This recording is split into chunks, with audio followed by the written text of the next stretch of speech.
Welcome to the Enterprise Excellence Podcast, where our purpose is to help create a better future. Learn from our world's experts how to improve your organisation sustainably. Learn how to achieve and sustain an excellence journey for yourself, others, and the planet. And I'm your host, Brad Jevons, coming to you from Brisbane, Australia. We are proudly brought to you in association with SA Partners, a world-leading business transformation consultancy. SA Partners are a truly purposeful company focused on helping organisations achieve sustainable improvement for themselves, others, and the planet. Welcome to episode 101 of the Enterprise Excellence Podcast. All of us work with others. Sometimes those professional relationships are important enough that we call them partnerships. But what does partnership in a workplace really mean? What makes some partnerships exceptional while others not? The experience of meaningful partnership can be the exception rather than the norm.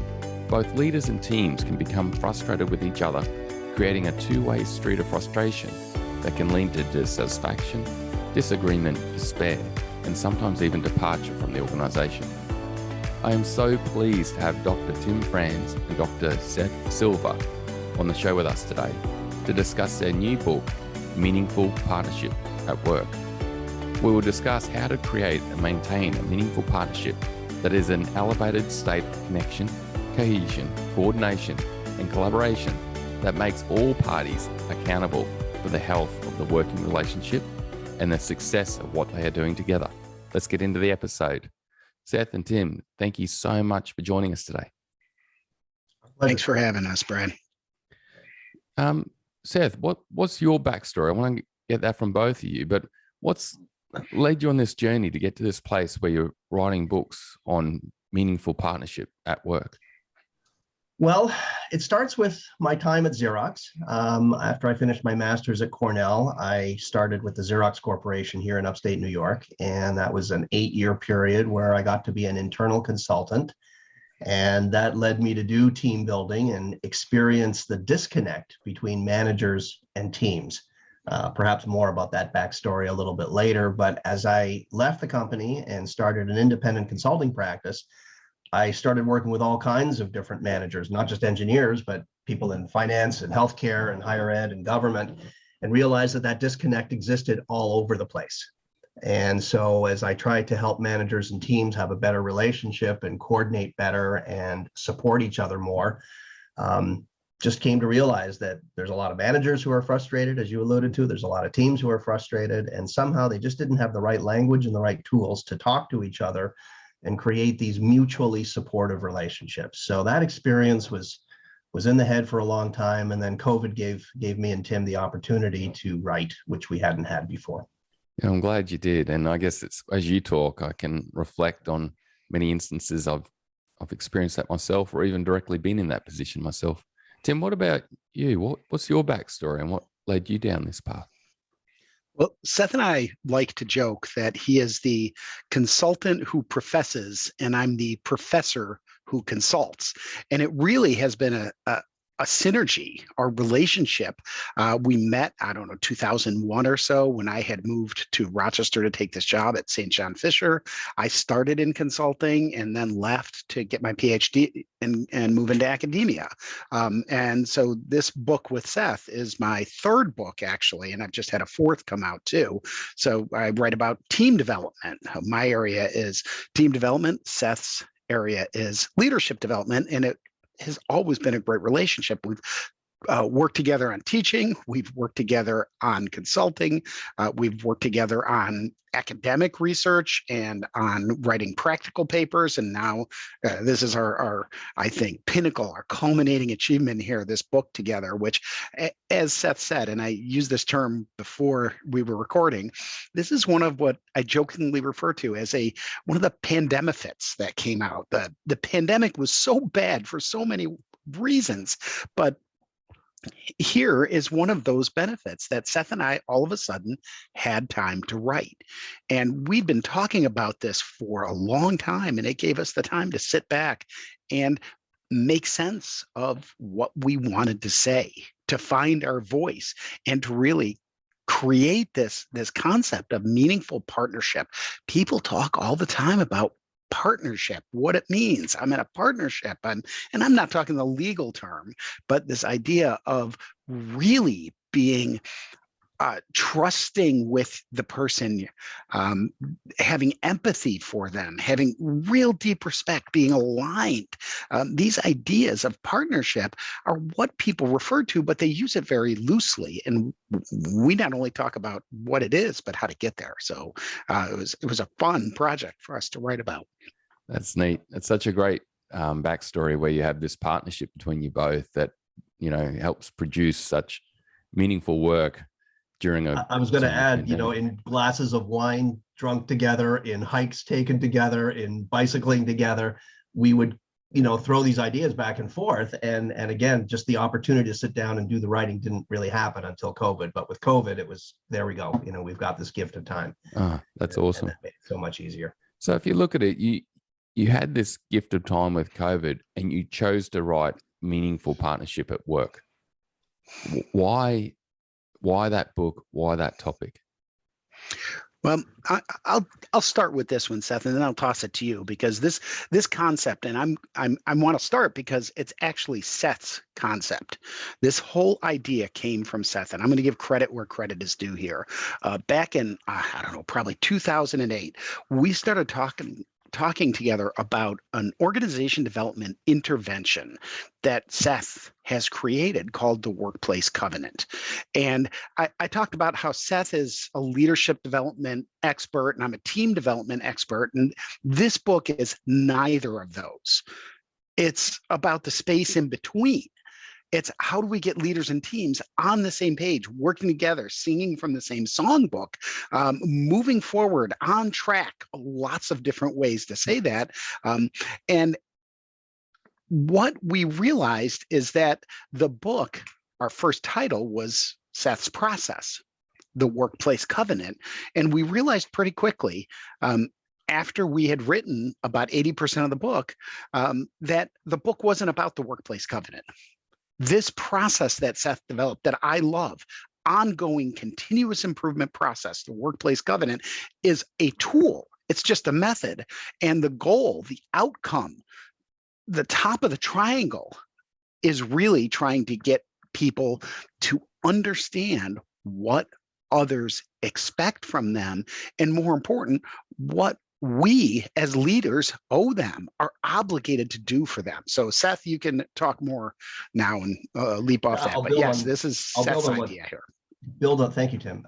I'll build on what Tim said. I mean, the covenant is the how, the meaningful part, the state, the mindset, the meaningful partnership between the partners. And again, we think broadly about partners, just to expand on that. It could be manager and team. It could be two individuals. It could be two teams that have to work closely together, or even two organizations and their respective leadership teams, or a board of a nonprofit and the executive team of that nonprofit. So any two parties that have an important collaborative work relationship and are in fact in the same boat and interdependent, this is a viable process for. So with that in mind, yeah, the covenant is the how, the mindset of partnership is the what, and hence we changed the title. You asked what kind of motivated us to do that. I mean, beyond the gift of time and the fact that Tim and I had been kind of ping-ponging this notion for about 10 years and discussing it over lunches and wines and other things. But I'd say it's the pain. It's the pain. I mean, in my full-time role as a consultant, yes, dabbling in professoring, I'm the consultant who professes occasionally, 14 years part-time doing that. But with all the different client work, there was always a level of dissatisfaction. On that 1 to 10 scale, maybe it was only a 1 or a 2. Sometimes it was a 9 or a 10. It just depended on the situation, but various levels of dissatisfaction. And we call it the dreaded 4 Ds, kind of an homage to the Princess Bride in some respects. And it's the sequence of dissatisfaction, disengagement, despair, and eventually departure. And oh, by the way, right now in the economy, it's kind of prescient that we wrote the book, because now in this sort of emergence from COVID, post-COVID thing, they talk about the great resignation. At least in the US, it's been close to 45% of the workforce has changed jobs in the last year and a half. The statistics are very high, and the reasons are that they don't like what they're doing, or they don't like with whom they're doing it.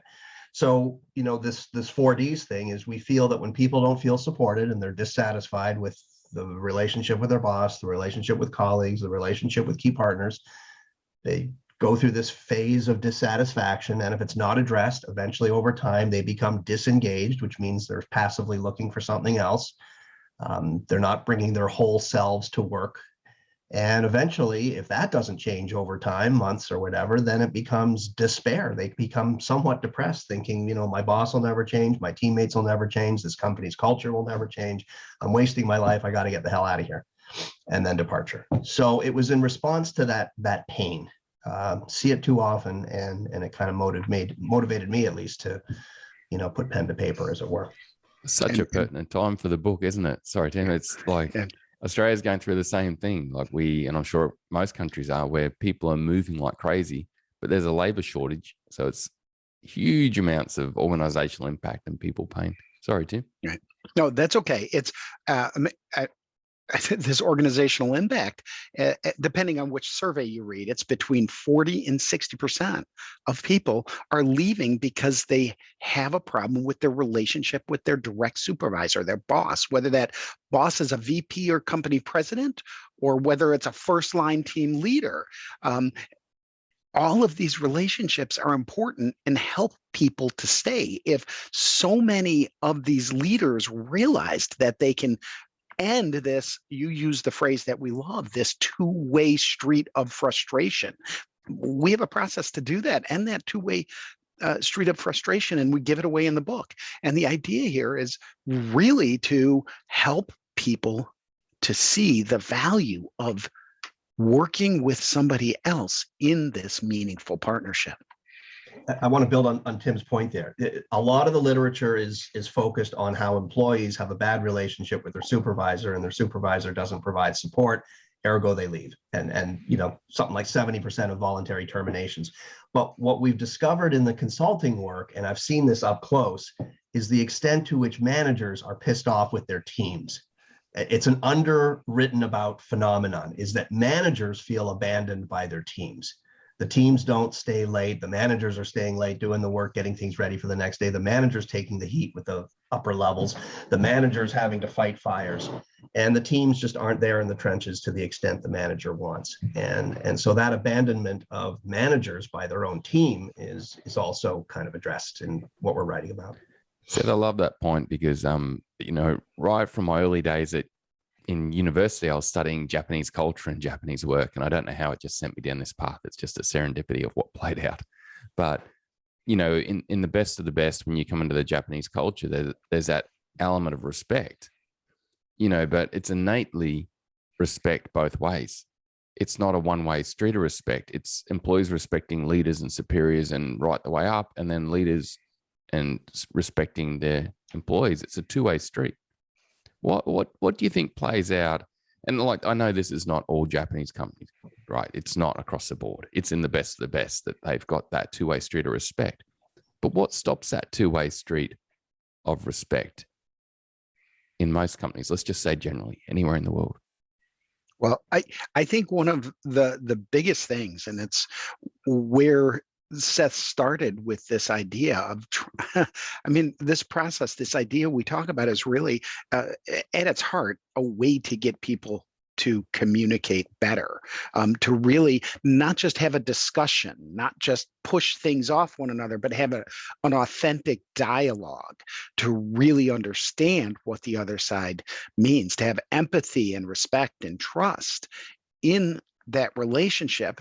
And the reason for this is this idea that, and I'm going to reach back to some things that Seth has talked about. The leader in an organization says, I like my team for the most part. They're good.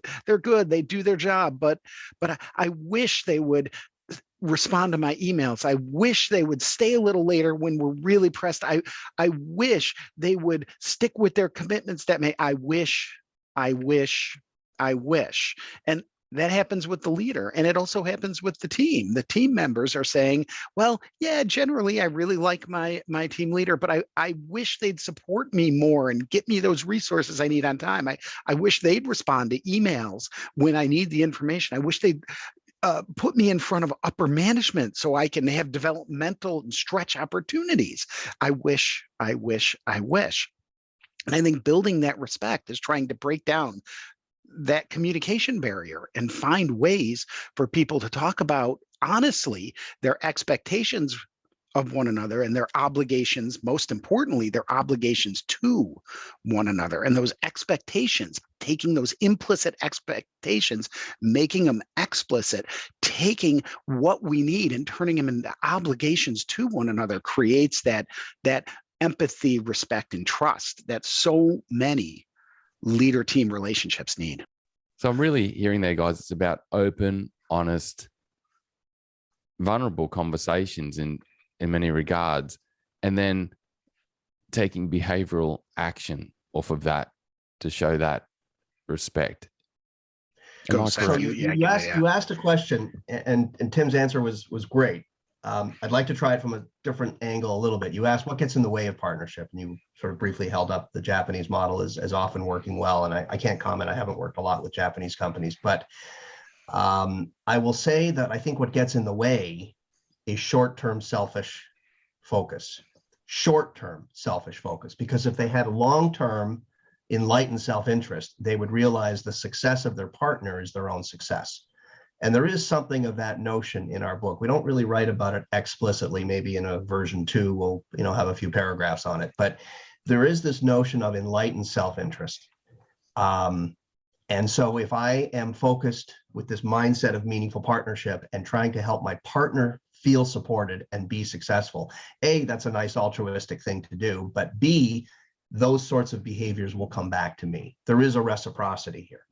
And that to some extent is the underpinning of a meaningful partnership. We have the metaphor in the beginning, you probably read it when you started the book, about two in a canoe.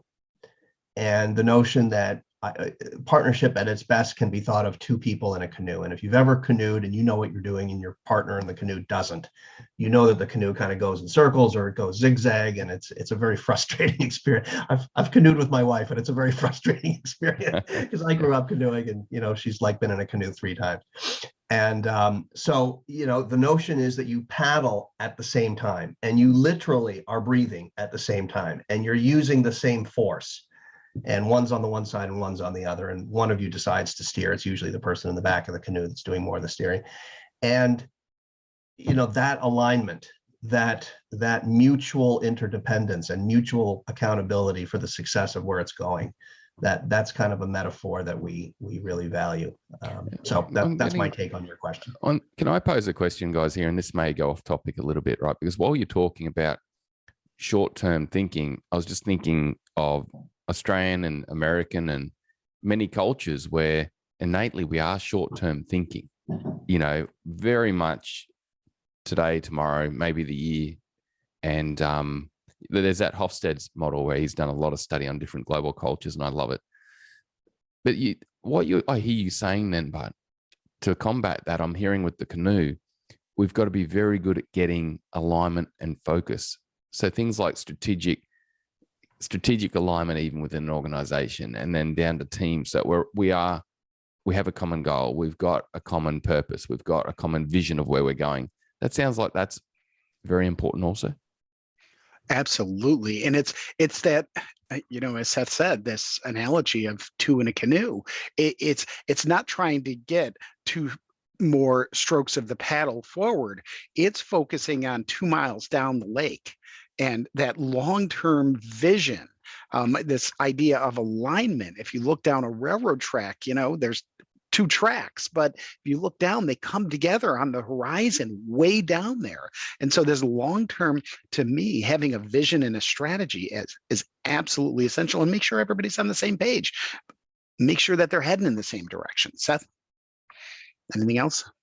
No, I think you covered that. I think you covered that well. That's exactly right. What Brad was saying is that you have to get beyond the short term, and it is absolutely about alignment, and it is about this notion of mutual support and mutual success, and having that mindset of I'm focused on helping my partner get there, because A, it's going to help us, but it's also going to help me. So I can really hear the three themes coming through so far: is that authentic dialogue, then the alignment, and then the focus on really, whether you're the team member or the leader, your focus is helping on the other one get there. And that right. You're serving the other rather than serving yourself. So Absolutely. Tim, the psychologist, touched on this a bit earlier, and he went through it fast. So I'm just going to put a little spotlight on it. ERTAP, ERTAP. So we have this triangle in the book, and the top of the triangle is the end state of meaningful partnership, and the bottom is the workplace covenant, which I think we'll talk about shortly. But in the middle is the psychological recipe. It's how for the crop of partnership to grow, you need to till the soil with ERTAP, and that is empathy, respect, trust, alignment, and then partnership, which we view as elevated to a state of meaningful partnership. So the partners must have a state of, must have some mutual empathy for each other, how they feel, how they see the project or the collaboration, understand where they're coming from. The respect is kind of the diversity thing. It's where you come from. It's respecting different backgrounds and skill sets and areas of expertise and ways of working. And the trust, of course, is that notion, trust bank account that Covey talks about. It's having a full bank account of deposits in that trust bank account, being trustworthy. Alignment, we've alluded to. You can't have meaningful partnership and collaboration without alignment. And then we believe that leads to a state of partnership. But then that's not just ordinary partnership. In the book, we describe it as a meaningful partnership. Tim, you want to talk where meaningful came from? Maybe that's good time to bring that story in. Yes, it's actually a very unfortunate, timely event where we were writing about this idea of partnership, and then unfortunately, the well-known Supreme Court justice in the U.S., Ruth Bader Ginsburg, passed away suddenly. And when we're listening to the eulogies, which we were together and separately, all the news stories, so many people talked about this idea that she led a meaningful life, that it was something more. And so we thought hard about where, this is when we changed the whole concept of the book, right at this point, and said our book is really not about the workplace covenant. It's not about ERTAP. It's about getting to this state, this pinnacle of the triangle of meaningful partnership, an elevated sense of cohesion, connection, collaboration, and coordination. So it's an elevated sense. It's not just that normal working together. And if you've been in a good relationship at home or at work, you know what I mean by this idea of meaningful partnership. It doesn't happen very often, but we have to continue to work on these relationships, whether at home or at work, to get to that pinnacle, to get to that meaningful partnership. And in fact, we have a measure of alignment. I'm talking about work and home to put these together for a second. Yeah. We have a measure that we've created on alignment and a measure on partnership, because when we're doing our research, there is research at the foundation of this. And we lay that out right in, I don't remember, maybe chapter 7 or 8 in the book. Maybe you remember, Seth, but we lay out our research, and there were no measures of alignment or partnership. So we created a measure of alignment, and it didn't exist. So so many organizations say, we want to be aligned, we want to work together, we want to be on the same tracks, we want to, all these terms that we use, and nobody measured it. And so we've created this measure of alignment. And this measure of alignment is based on the marriage and family literature when people talk about spouses being aligned and partnered. So we found similar items in that literature and created an alignment scale for organizations to use, which, by the way, is freely available on our website. Yeah, that's awesome. I want to go back to the notion of meaningful partnership. And Tim mentioned that it has impact, it goes above and beyond, it has legacy, and we like that notion that it makes partnership not just ordinary teamwork, not just ordinary collaboration, not just walk in the park, doing stuff together, but it goes above and beyond. And it's an exercise we do when we take teams through the workplace covenant process. We usually, as kind of an icebreaker, we divide the group in half, and we have half the group think about the best partnerships they've ever had in their work experience, whether that was with a boss or a teammate or a group of people or some outside parties they were linked closely with. What was the best partnership like? What were the factors? And then what was the worst partnership like? And you can guess what those lists, would have on them. The best partnerships, we celebrated wins, we laughed, we're on the same page, no one took credit, no egos. Worst partnership, there was sexism, there was discrimination, there was ego, there was selfishness, there was misalignment, et cetera. And everyone can relate to a great partnership they've had. Most people, if they've been working for a while, have had at least one important work relationship that went above and beyond, had impact, got them in their career to the next level that was meaningful. So it has immediate traction for people when we say a meaningful partnership. Everyone can think of at least one or two of those. Yeah. And the results you get with that person or in that team, if it's a multiple meaningful partnership connections, is astounding. I'm just thinking from my own reflection. Yeah, it's too true. What gets in the way of this, guys? So if we go, the key elements here we're talking is, have those, those authentic, abundant conversations, build empathy, build respect through that two-way serving each other, but also, the conversations. Build trust falls out of that, and I'm sure there's other elements to trust. Get alignment through being really good at having that vision, that purpose, that those goals that we're aligned towards and working towards that's bigger than ourselves to keep the canoe going the right direction, and form out of that a meaningful partnership. What stops this happening? What's the main things that gets in the way of this? You want me to go first on this, Tim? Sure. Narcissistic, dysfunctional bosses. That's the first one that comes to mind. Maybe Tim will take the other side of that coin, but I'll speak to the leader part of it. And that is, there's a subset of leaders, in the book, we project that maybe it's 5%. It is not by any means the majority. I know everyone will read the book and say, oh, well, I know a boss who would never want to go through this process and be held accountable to behavior. And that's probably true, but we think it's a fairly small group once they understand the benefits. There'll be some natural anxiety and intimidation around having to document behaviors they owe to their team and then held be accountable to them. But I think, and having seen a few of these up close in my career, but frankly, not that many, the absolutely narcissistic, snap-tempered, totally insecure, immature manager, that type of person, that's what gets them. That they will never enter into this kind of mutually supportive relationship because they're just not capable. Tim? Well, similarly, there's team members who are completely resistant to change and I think unwilling to look at how their own behavior contributes to the situation. And so I don't know if I'd use the term narcissistic, but they expect their bosses to do everything for that team rather than taking personal accountability for doing things. And this process of creating meaningful partnership creates accountability for both parties, because it really is. And this is why I fell in love with this back in, 2007, 2008, when Seth and I first started talking about it. The idea of working through a workplace covenant is not a one-shot deal, but it's part of a enterprise excellence focuses on continuous improvement. So it's part of a PDCA cycle. Plan, do, check, and adjust. It is absolutely a core part of continuous improvement, but it's continuous improvement for the relationships, because it's not a one-shot deal. It's not a consultant comes in and says, hey, let's do this and let's be done. It truly is something that's ongoing, that people post at their desk, that they look at, that they bring up in reviews, that they bring up in one-on-one talks, and that they have formal reviews on and are willing to be evaluated on it in future formal reviews every 2 to 3 months. And actually, that's one of the questions we ask after we finish helping organizations with a workplace covenant.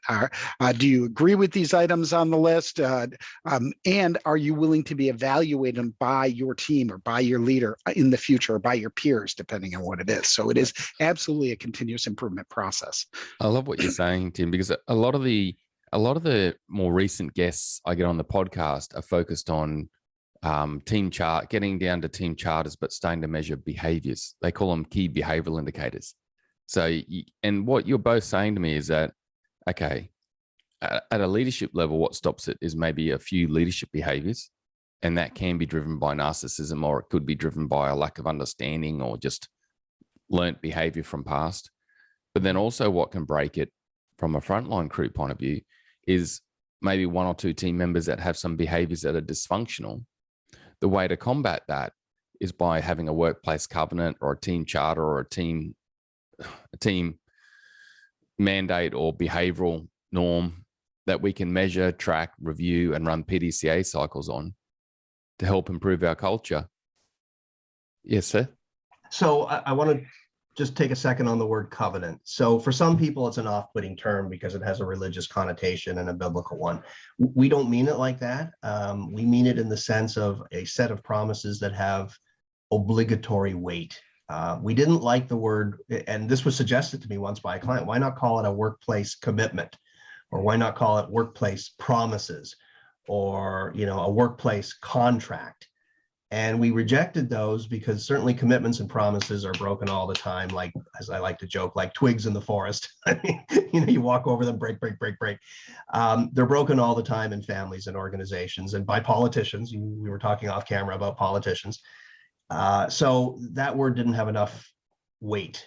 Contract sounds too legal, and you get into the notion of consequences for breakage. And we didn't really want to go there. We wanted to stick with personal and professional integrity. Your honor is what's at stake, not whether you keep your job or lose your bonus. We didn't want to go there with those sort of material consequences, but it's your honor, and you do your best because, you made a solemn covenantal connection with respect to these behaviors.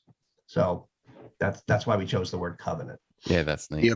The obligatory weight of that term. I think that's the key, is it has more weight. It's I have an obligation to stick to this.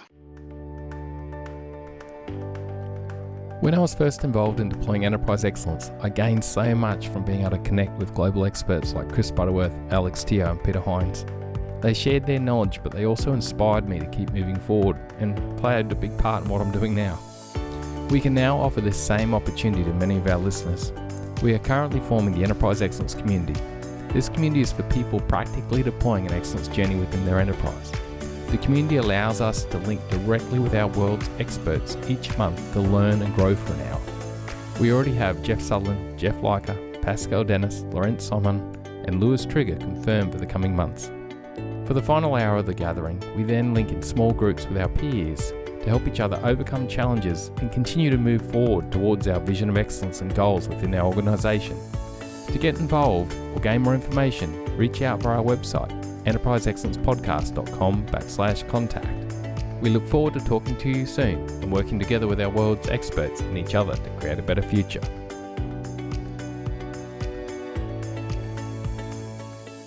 What does it typically look like? Guys, can you describe an example of what a workplace covenant looks like? Because it sounds like it's pivotal. Yeah. I did spill coffee on it, Tim. Sorry about that.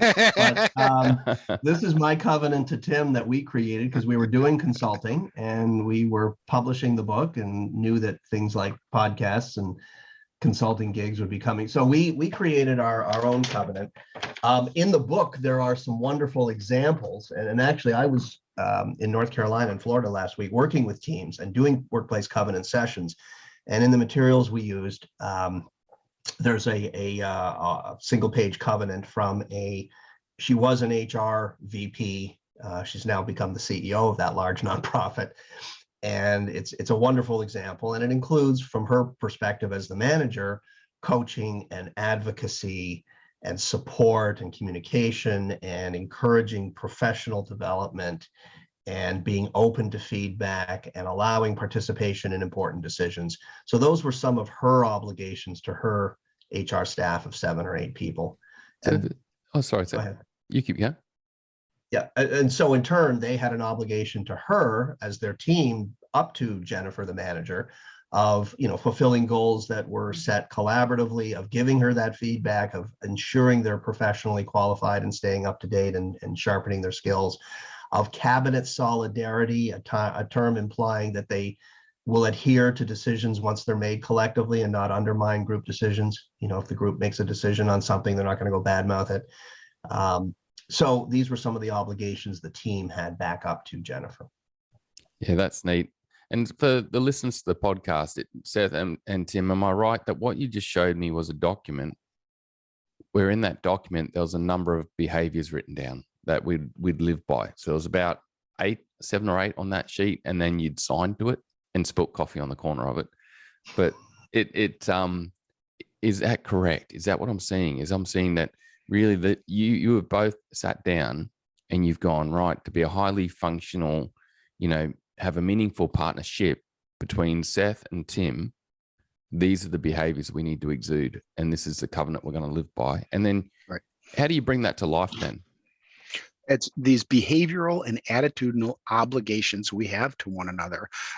So for instance, it's Seth is, when we do work together with clients, Seth is almost always the primary person with the client.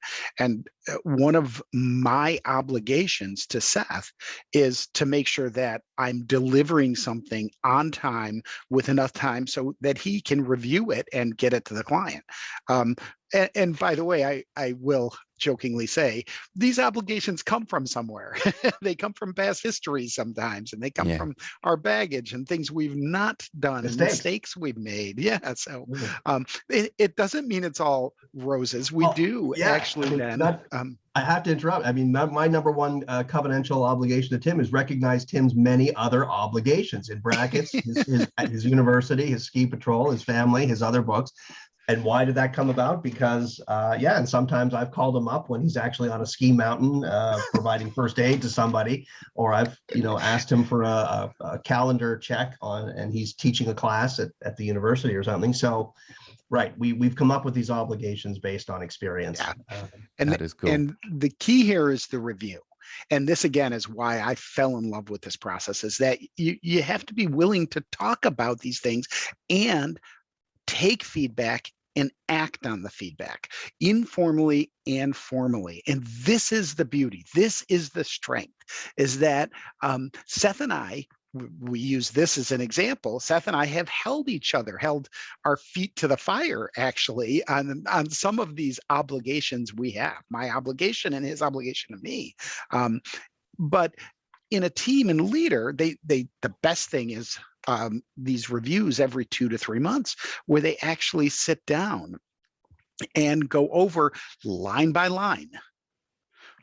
How am I doing on this? Is it a thumbs up, thumbs to the side, thumbs down, plus however you want to do it? But is it working or it's not? How can I improve? And what are some specific examples that you can give me if I'm not perfect, and how I can improve?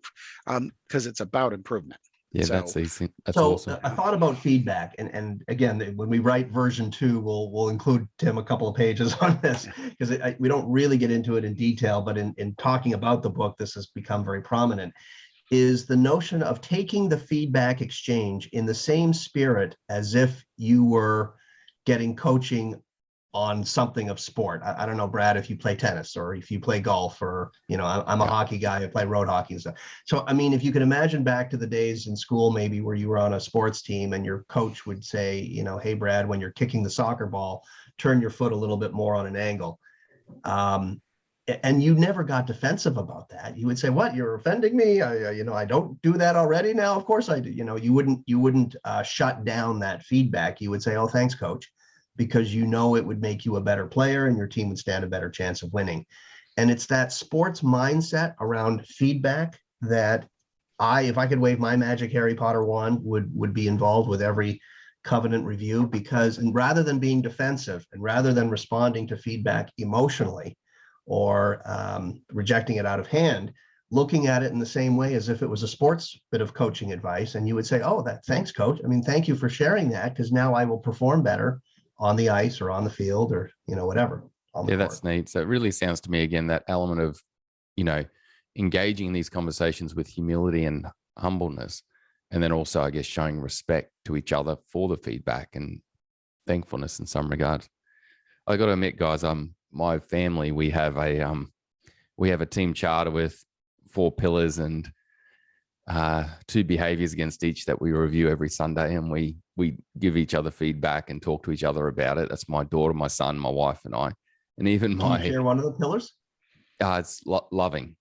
So just that loving relationship, and a behavior against that is helping each other anytime we're asked, and looking out for each other when we need help.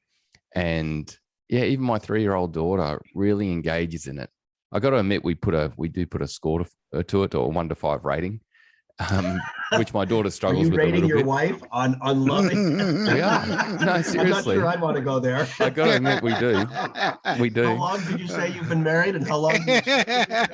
No, I've been married for 23 years, and it's been really powerful. It's been really cool, and it's helped. Like it's helped just get us. It helps keep us focused, because to me, my family is the most important, and it's really helped us. So I don't know, I can vouch for it. It could be dangerous, so be careful, but it's worked really well for us. Covenant instead of a team charter or family charter, how would that go over, do you think, in your it sounds like you're taking the promises and obligations very, very seriously. But and it's, I think a powerful factor of it is that we came up with it together. It's I guess there's a conversation there in that, isn't it? It's how do you come up with that team covenant, Exactly. Well, that's what happens with teams and managers. And so, just again, coming back to last week when I was traveling and working with this particular set of teams in this one company, a high-tech company, these were mostly engineers. There was skepticism. I mean, they sort of walked in not knowing what to expect. They had seen an email, with 2 or 3 sentences as to what was going to happen. The managers had some sense of it because I had worked with them at a previous session. They all had the book, but the team members didn't. And once they started to wrap their head around what do we owe our manager, what specific behaviors, and what do we expect from our manager, and what questions do we want to ask our manager, and then part B was what do we owe each other, this peer covenant notion. All of a sudden, there wasn't a quiet voice in the room. They were all participating, and people do become committed to the things they help create. So as they started to list these things on the flip chart, there was just full engagement in the room. And then when we did the compare and contrast of the manager's obligations to the team and the team's expectations of the manager, and all eyes were riveted, because clearly these lists should be somewhat similar, but where they were different was great fodder for conversation. So I love what you guys have written about. Like this is a hot topic and so pertinent. I know that the whole lean industry and CI industry is working so hard to get more based to this behavioral piece.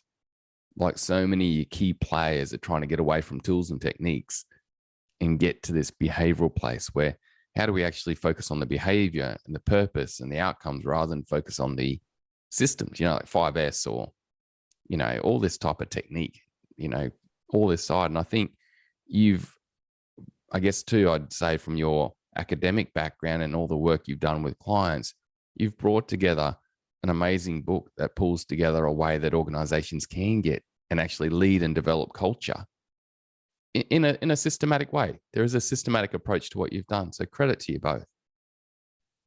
Thank you. On this, what would be your 2-minute tip? If you had someone in an elevator and it was a long elevator ride and you had 2 minutes to give them a tip on enterprise excellence that relates to, meaningful partnership at work, what would be that 2-minute tip, Seth? And I'll come to you, Tim. Okay. Well, I'm going to slightly change it and share with you and the audience how I framed it with the teams I worked with last week. And I shared with them that if I was asked by a brand new manager who had never managed before, what is the essence of managing / leading? And please tell me, Seth, in that 2-minute elevator ride while you stand on one foot, my answer would be provide support and help them succeed. Everything else is commentary. Everything else can be come back to later.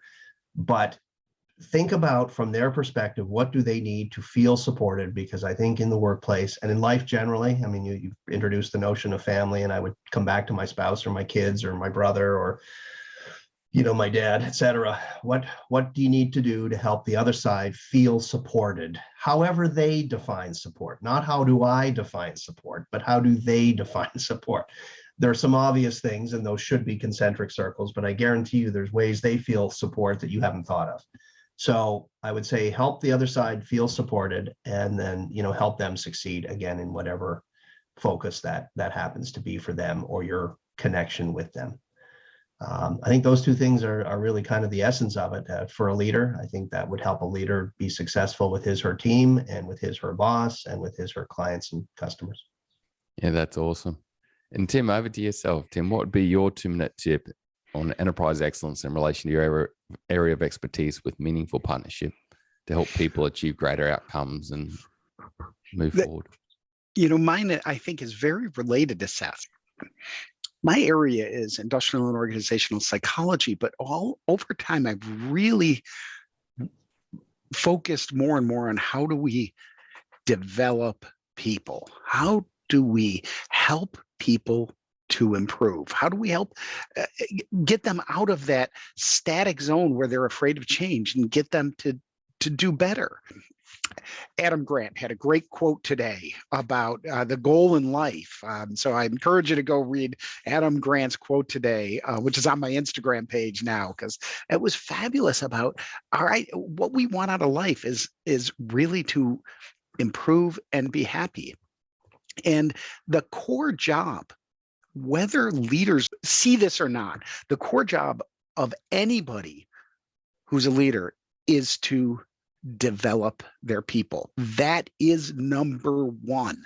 It's not to protect the finances. It's not to set the vision. It's to develop the people. And there's a lot of things that come along with that. But how do we develop people? How do we get them to reach that higher level? How do we make people better than us? I'm department chair and a program director here at St. John Fisher, again, for both of them. And how do I find somebody who can replace me in 7 or 8 years when I retire, who is better than me, who can take this department farther? I think our kids are better than all of us, right, Tim? Your kids are better than you. My kids are better than me.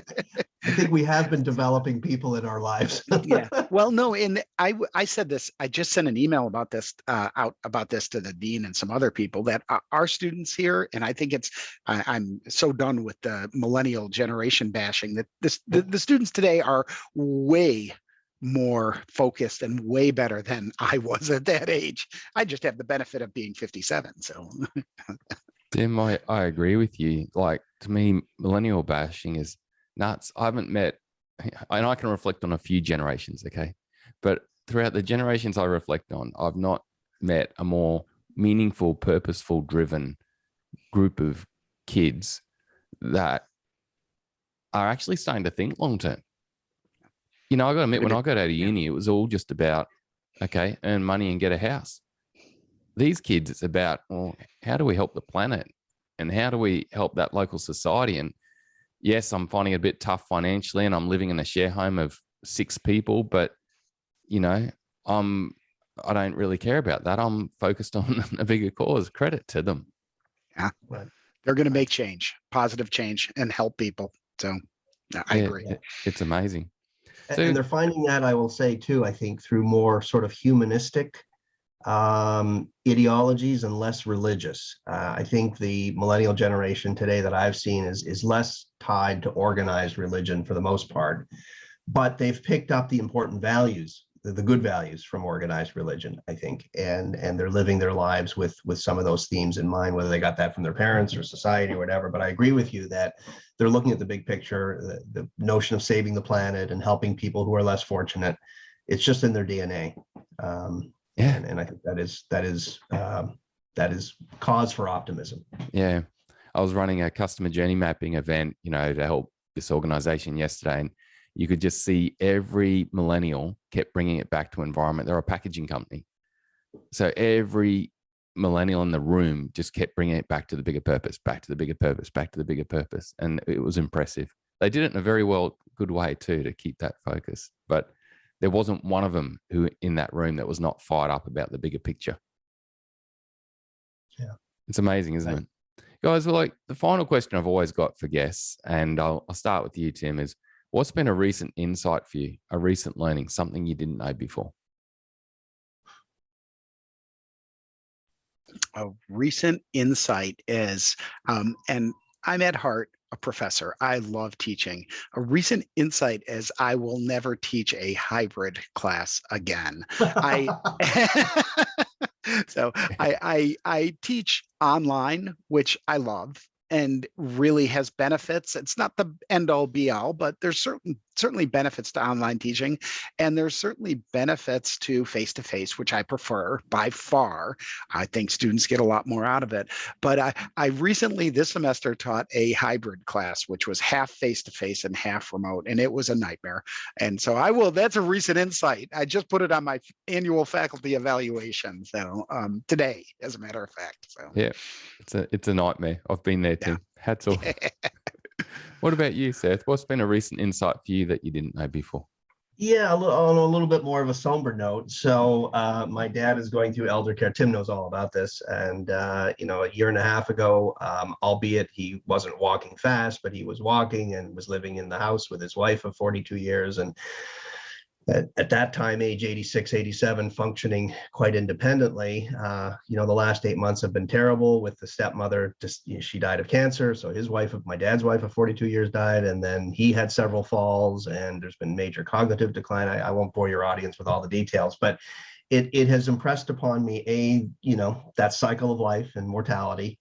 It has impressed upon me even more than I already knew, the health habits to hopefully stave off or prevent some of the later in life issues of mobility or cognitive decline and having to do with diet and walking and other things that I'm not sure my dad was always conscious of.